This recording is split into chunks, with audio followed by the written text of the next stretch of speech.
One of the most pressing issues plaguing the modern world is, without a doubt, climate change. Humanity's technological and industrial advancements, while revolutionary, came with a critical cost.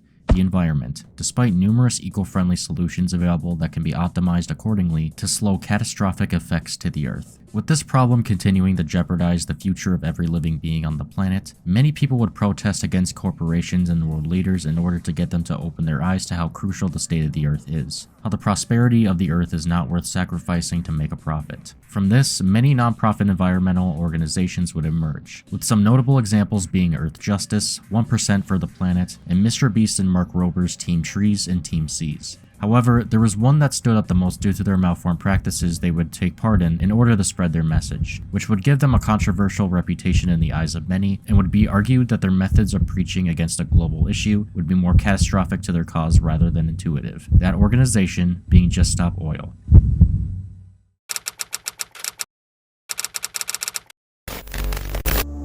Just Stop Oil, or JSO for short, was co-founded in February 2022 by a group of climate activists, including and most notably a man named Roger Hallam. Hallam has been recognized for his effective campaigning research at King's College in London, being dubbed the best PhD candidate by his supervisor, taking pride in his work by calling himself arguably Britain's top campaigner, as well as having a lengthy history of contributing to dozens of campaigns through initiation of said campaigns and designing them. He is also recognized for co-founding two other activist groups, Extinction Rebellion in October 2018 and Insulate Britain in September 2021. Both of these groups were criticized for synonymous reasons by the public, with Extinction Rebellion in particular being labeled as a cult by many, according to Jamie Detmer of VOA News. Aside from their individual distinctions, all three groups essentially share the same goal: to prevent the tipping point of climate change from happening through forcing the government to halt fossil fuel productions and carbon emissions, to declare a climate and ecological emergency, and to prevent big corporations from investing in fossil fuels that otherwise majorly contribute to climate change as a whole. While their goal to preserve the environment is noble in its intent, their methods of raising awareness are arguably and ironically unethical, yet still effective in terms of achieving their goals in some aspects. While many activist groups normally spread the word through means of fundraising campaigns, peaceful marches, or starting petitions, they would go one step above and push the societal boundaries to spread their message, with JSO being the loudest group of the three to spark the most attention from the masses. JSO's most prominent method of garnering attention from the government and the mainstream media involved partaking in civil disobedience, which was most commonly but not limited to vandalism, blocking roads, and destruction of property in order to induce shock value to get people to join the cause they were fighting for. As a result, this would lead to well over the 3,000 arrests linked to the group throughout 2022 through 2024, along with being dubbed Britain's most hated protesters by YouTuber Wesley Winter.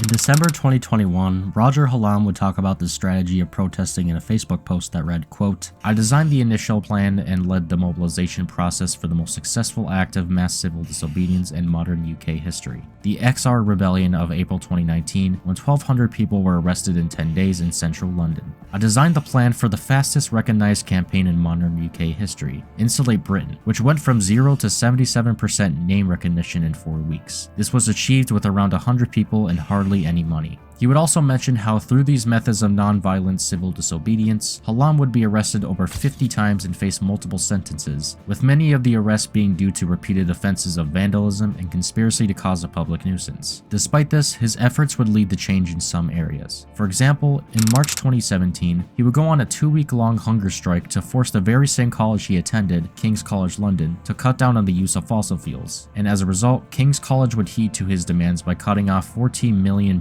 worth of investments in fossil fuel companies, and would later make a statement to the public to become carbon neutral, with the charges levied against Hallam being dropped after he convinced the jury that while his actions were destructive in the long run, it was a proportionate response to the climate crisis, according to The Guardian, a meaningful sacrifice in their eyes. As of this video, they're now set to be a net zero carbon institution in the near future by reducing their emissions by 50%, according to their website. This is important to note as Hallam's tactics plays a role in how Just Stop Oil and his other organizations have fared in spreading the messages of climate change. However, despite their methods of recognition being prevalent in practice, in February of 2022, Insulate Britain would announce their closure due to their practices leading to less than meaningful policy changes as a result of the public backlash, ultimately hindering their progress to their goal of achieving better home insulation. They were even met with remarks from the then Prime Minister of the UK, Boris Johnson, saying that they would be insulated snugly in prison.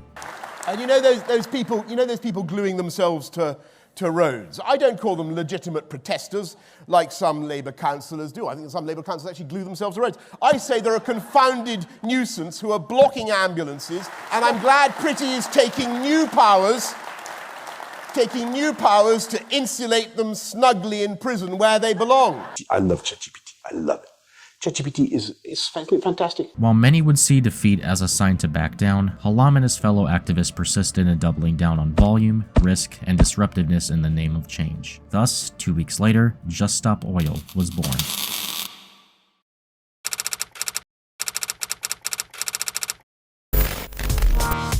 A big factor as to why Insulate Britain failed in the long run was due to the fact that they didn't exactly stand out as much as they wanted to. Their only real method of protesting against climate change was to create roadblocks and be a general nuisance to many locals. In other words, their protests weren't as extraordinary or eye-catching to the average person. They were easily brushed off and forgotten. GSO, however, was a whole different story. While JSO did do the occasional roadblocks and marches, they would go one step above and vandalize iconic landmarks and art pieces, climb billboards, and even disrupt major events such as sports tournaments. They stood out more than Insulate Britain, and it's majorly due to their signature orange color on their logo, branding, their apparel many protesters are seen wearing, as well as the orange paint clouds that are seen releasing into the air that allowed them to stand out among crowds and was a surefire way to capture the attention of many onlookers. Their strategically planned places to strike only made them gain more traction both in public and on social media due to the population of said places, the absurdity of it all, and how it would provoke a sense of anger in many, seeing their methods of protesting as destruction of culture and counterintuitive to their cause, and how doing such things wouldn't invoke government officials to double down on preserving the environment and would instead be a wasted effort. Despite what critics say, it made them nearly impossible to ignore, and it only solidified JSO's name and sparked talks regarding the topic of climate change. And looking into their protest, you can get an idea of why people would be made aware of the group.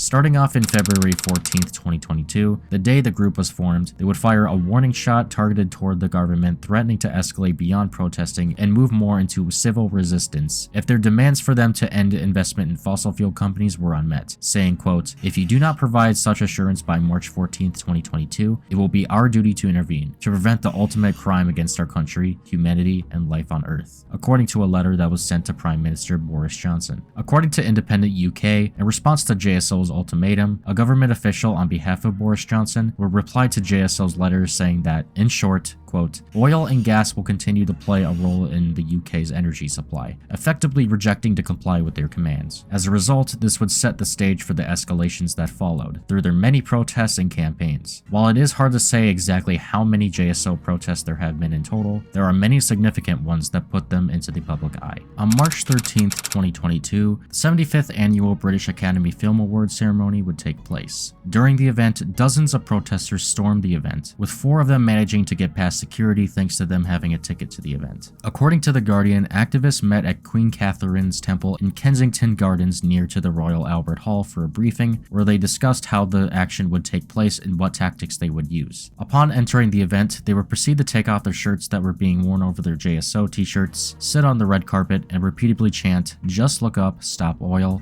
while 10 other protesters would create a blockade at Prince Consort Road, and that prevented attendees from leaving the event, including several award nominees. While many of the protesters were arrested by UK police, their efforts wouldn't be in vain. The purpose behind targeting the annual British Academy Film Awards specifically, according to the protesters, was to, quote, "urge celebrities to use their platforms to speak out about the climate emergency." Upon this revelation, not only did they get the message of climate change out to many high-profile celebrities, but their efforts would reach the mainstream media, which was all according to plan. Following the protest, 23-year-old Claudia Pena Rojas would later be interviewed by The Guardian, and she provides some insight on why she and many others actively support Just Stop Oil by saying, quote, "I am here supporting Just Stop Oil because I am absolutely terrified about our future. Our government knowingly continuing to support the oil industry is a death sentence for us all, and it remains determined to drag us down this path of suffering and destruction. So we are asking those with power and influence to use their platform to demand the government to just stop oil." The annual British Academy Film Awards protest would go on to capture the attention of many, and seeing as their targeting of a specific event would have exceptional results, JSO would see a rise in support for their cause, with students even going out of their way to, among other things, perform sit-downs in front of their schools in order to protest the government granting new license for new North Sea oil and gas projects, according to a press release on the official JSO website. Upon gaining some newfound support, they would double down and protest at a place that was sure to attract more eyes onto them. Their sights now set on targeting live sporting events. An invader has come onto the pitch here. Play is still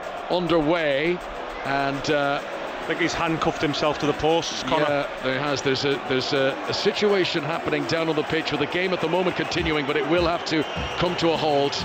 On March 16, 2022, a 20-year-old protester by the name of Kai would run onto the field of the Arsenal versus Liverpool football game and tie his hands onto the goalpost as a way of protesting their cause, which would result in the game being disrupted momentarily. When asked about why he did this, he would go on to say, quote, "The government is acting like they don't care about my generation, and I don't think that's fair. If we lose control of our climate, which is exactly where we're headed at the moment, then we put everything and everyone at risk. My generation won't have a future. I just want to get on with my life, but people need to know what our government is risking and that civil resistance can actually get the change we need to guarantee our safety. This couldn't be more serious, and everyone can be a part of changing our world." The following day, on March 17, 2022, 21-year-old Louis McKenney would attend the Everton versus Newcastle United football game and would also tie himself onto the goalpost, but this time around his neck. This would cause the game to pause for nearly 10 minutes while security attempted to free Louis from the goalpost. What made Louis stand out compared to Kai was his t-shirt. While it had the usual orange color along with the JSO logo, it would also have a bit.ly link which led to a video message from Louis.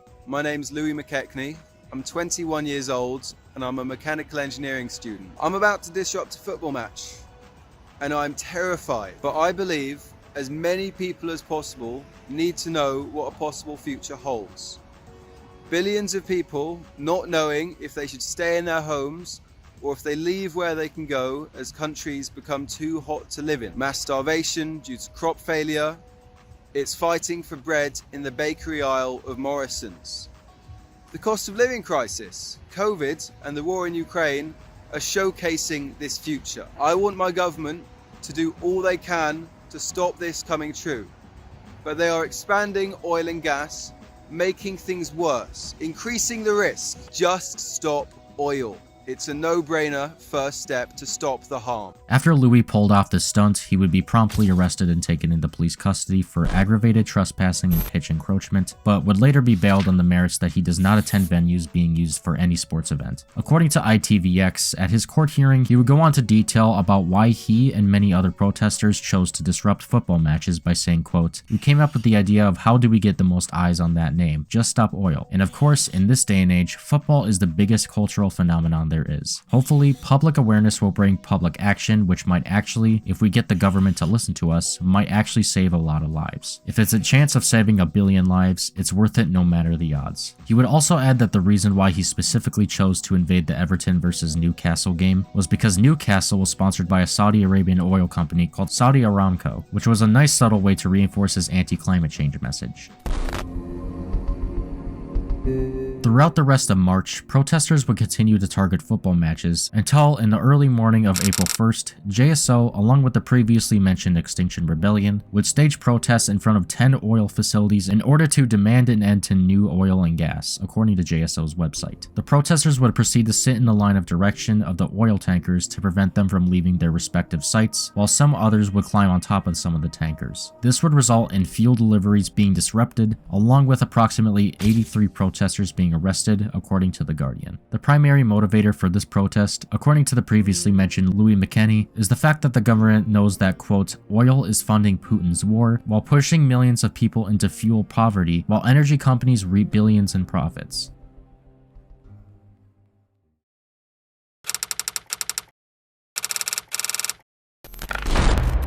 JSO has a history of what is called sit-in protests, where they typically sit in the middle of streets, glue their hands onto the ground, and would hold up banners that showed their logo along with the signature orange color. They occasionally would also don orange safety vests that included the skull logo on the back. While the annual British Academy Film Awards and the oil depot blockades were the first of many JSO sit-in protests, the British Grand Prix was one of the most dangerous protests they have ever done, as they would partake in the sit-in protests as race cars were moving at high speeds. While the race was suspended due to a crash, JSO would still be criticized for putting themselves, the racers, and police at risk of injury. On July 20th, 2022, JSO activists would protest across 3 locations on the busiest road in the UK, the M25 motorway. They once again created sit-in blockades between junctions 10 and 11, 14 and 15, and around Dartford crossing for several days. This protest was in response to the news of the UK reaching an all-time high temperature of 40 degrees Celsius or 104 degrees Fahrenheit the day prior. In a press release on the JSO website, they would call for people to not travel onto the M25 highway for 3 days as they would be blocking it, and would declare it as, quote, a site of civil resistance against the criminal government. Shortly thereafter, 5 protesters would climb onto the gantries in the mentioned areas, which, as expected, resulted in law enforcement closing those sections of the motorway, which resulted in traffic being disrupted.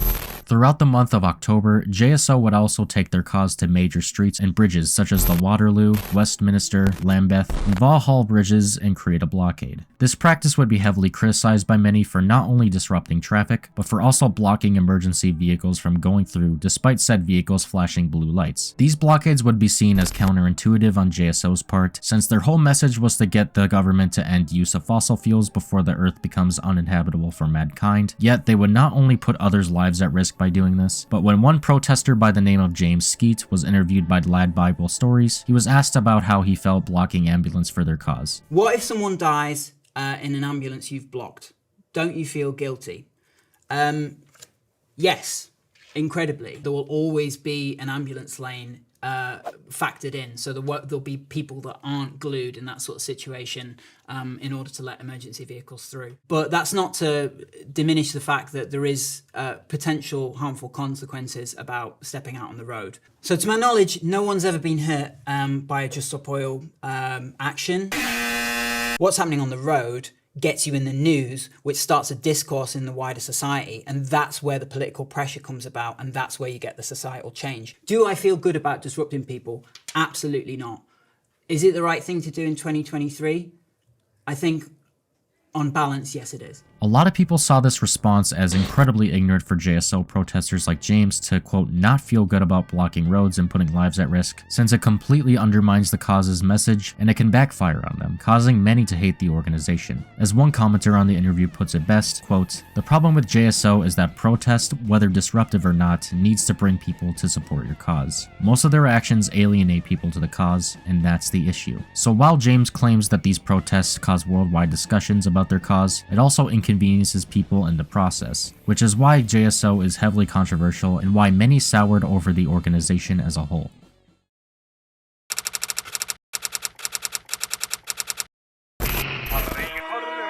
While the protest mentioned so far was JSO's initial Kickstarter into the public eye, with all of them sharing a reoccurring theme, there was one protest that would make the group hit their all-time peak in media attention. That protest would take place on October 14th, 2022, where 2 protesters, 22-year-old Phoebe Plummer and 20-year-old Anna Holland, would protest inside Trafalgar Square's National Gallery Museum. According to JSO's website, the 2 women walked into the gallery at approximately 11 a.m., approached Vincent van Gogh's Sunflowers painting, threw 2 cans of tomato soup onto the painting, and would proceed to glue their hands onto the wall as they gave out this speech to onlookers. What is worth more, art or life? Is it worth more than food? Worth more than justice? Are you more concerned about the protection of a painting or the protection of our planet and people? The cost of living crisis is part of the cost of oil crisis.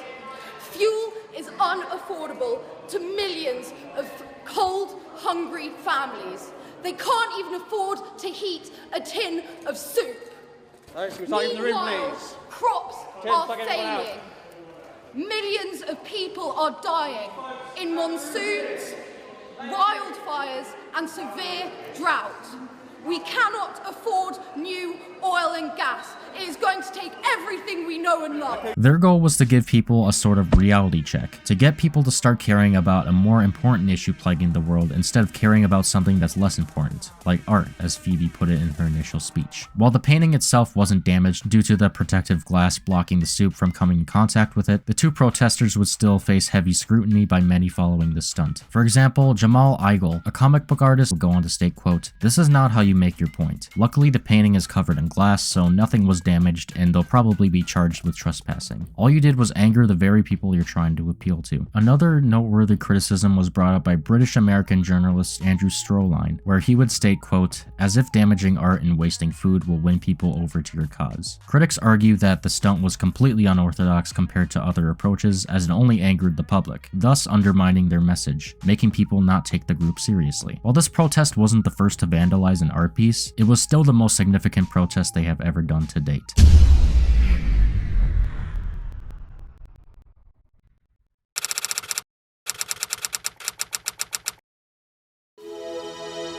On October 17, 2022, JSO would do a protest on the previously mentioned Dartford crossing, with 2 protesters climbing on top of the Queen Elizabeth II Bridge, which would result in law enforcement closing it. Because of this protest that led to the closure, 2 women, 35-year-old Habiba Hajalai and 50-year-old Lisa Weber, would pass away from their injuries after they were struck by an oncoming car. It took 40 minutes for an ambulance to arrive at the scene due to the closure disrupting traffic, including space for emergency vehicles to drive through. Despite the delayed arrival of the ambulance due to the ongoing blockade, authorities wouldn't rule the protests as the direct cause of death, despite critics arguing that the blockades contributed to the delayed arrival of the ambulance. Incidents like this are what made people alienate JSO, especially at a time when they were gaining worldwide traction. Inconveniencing the public is one thing, but it's another to be ignorant and be inconsiderate to people who are in urgency for a cause that's meant to protect people from potential climate disaster.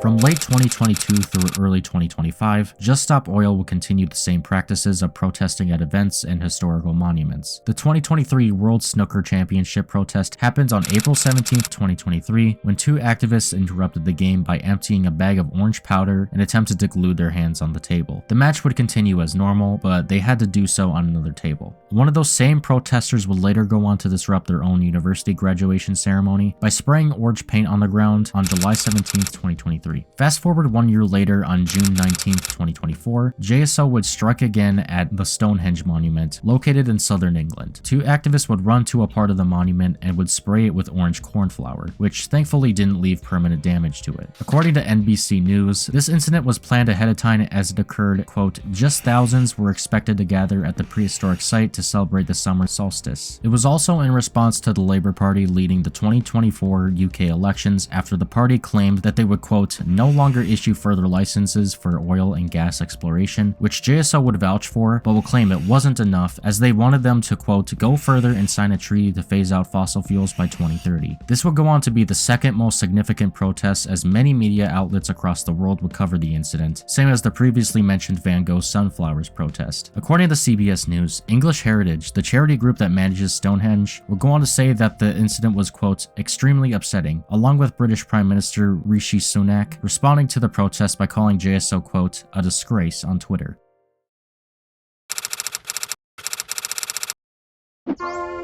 Toward the end of JSO's campaign, on January 13, 2025, 2 elderly activists would invade Westminster Abbey in London, where they would proceed to vandalize the gravesite of famous biologist Charles Darwin with orange spray paint by writing, "1.5 is dead." The slogan refers to the Paris Agreement treaty that was signed by the United Nations in 2016, which is an international agreement to limit the climate's temperature increase by 2 degrees Celsius or 35.6 degrees Fahrenheit in order to, quote, "limit the temperature increase to 1.5 Celsius above pre-industrial levels," according to the United Nations official website. This protest happened after a BBC News report came out about how the global average temperature had broken around 1.6 degrees Celsius in 2024, and in retaliation, JSO deliberately chose to vandalize Darwin's grave to symbolize how the government essentially took his legacy for granted. And they reflect that on their website by saying, quote, "Darwin would be turning in his grave to know that we are in the midst of the 6th mass extinction. The government's plans will take us to the over 3 degrees of warming.